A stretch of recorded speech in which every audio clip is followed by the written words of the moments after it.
And that's why I want to personally extend my gratitude to Justin Baldoni and Blake Lively.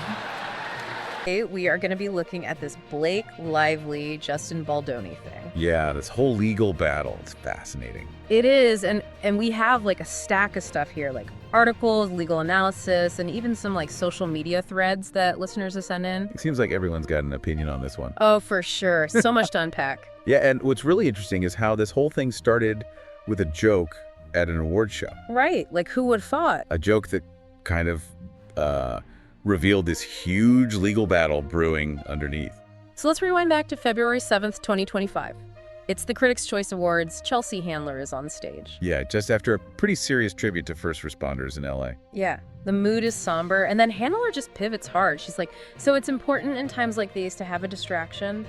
And that's why I want to personally extend my gratitude to Justin Baldoni and Blake Lively. Thank you for providing us with that distraction. Oh man, can you imagine being in that audience? I know, right? Like awkward laughter for sure. Like, is this funny? Is this serious? What's going on? Yeah, so it's a great example of how humor can be used to address tough topics. But like you said, it's a tightrope walk. For sure, you got to be careful. And I think in this case, it really opened up this Pandora's box. Yeah. Right. This wasn't just like some red carpet shade or something. This was like the beginning of a very public, very messy legal battle with some serious accusations on both sides. Absolutely. Yeah, so Lively, who was 37 at the time, filed the initial lawsuit back in December 2024, accusing Baldoni, who was 41, of sexual harassment on the set of their film, It Ends With Us. Right, and she also claims that he orchestrated this whole smear campaign to damage her reputation. Wow. Yeah, it's a lot.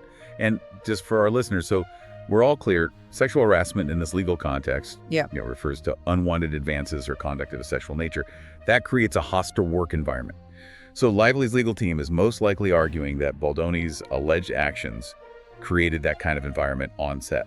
Okay, so we have these serious accusations, and then Baldoni doesn't just deny them, he fires back with a countersuit. Yeah, and that's where the stakes get even higher. He's seeking like $400 million in damages, accusing Lively and even her husband Ryan Reynolds of defamation, extortion, and attempting to sabotage the film. Yeah, let's unpack those legal terms a bit. Okay. Defamation basically means harming someone's reputation by making false statements. Got it. And extortion involves using threats to obtain something like, in this case, potentially control over the film.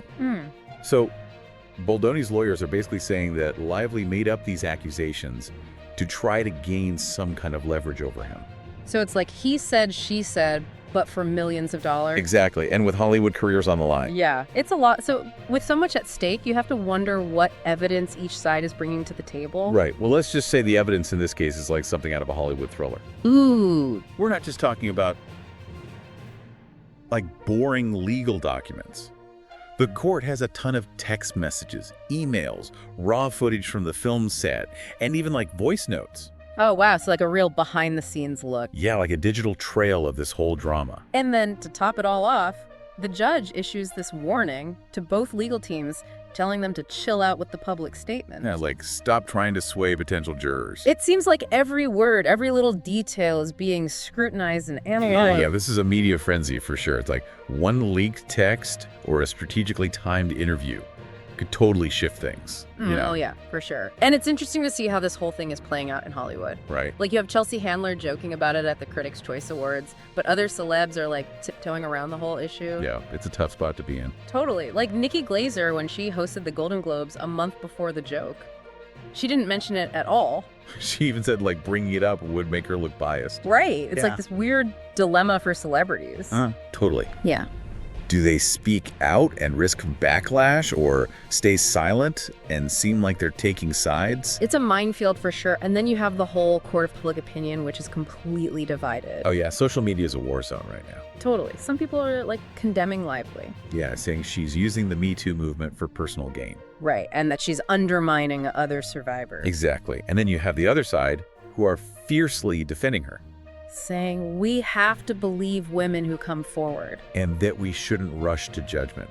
It's messy. It really is. And it brings up this bigger question of how we as a society deal with these kinds of allegations. Especially when it involves like big, powerful figure. It forces us to confront our own biases and really think about who we believe and why. And then just when you thought this whole saga couldn't get any weirder, What? Taylor Swift gets dragged into it. Oh, no, how? So apparently some of the leaked evidence includes texts between Lively and Swift. Okay. And Lively refers to Swift as one of her dragons. Dragons, what does that even mean? I have no idea, but it was enough to pull Swift into this mess. Wow, so even if you try to stay out of it, you can still get pulled in. Right, and for someone like Taylor Swift, who is like the queen of carefully crafted public image, this has got to be a nightmare. Yeah, it makes you think about celebrity friendships and how easily they can get tangled up in these situations. Yeah, like how do you even maintain genuine friendships when every word, every connection can be like analyzed by the media and the public? That's the price of fame, I guess. It really does make you think about that, doesn't it? Yeah, for sure. Like the sacrifices that come with fame. Totally. Like you're in this bubble where everything you do and say is amplified. Yeah, and every relationship is under a microscope. It's a lot to handle. So after all of this, after this deep dive into this legal battle,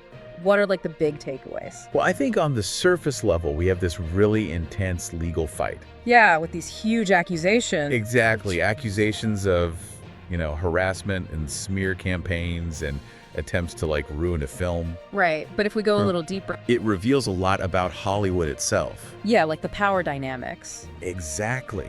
And how gender roles play out in these professional settings. It's also crazy how hard it is to separate public image from private life. Definitely.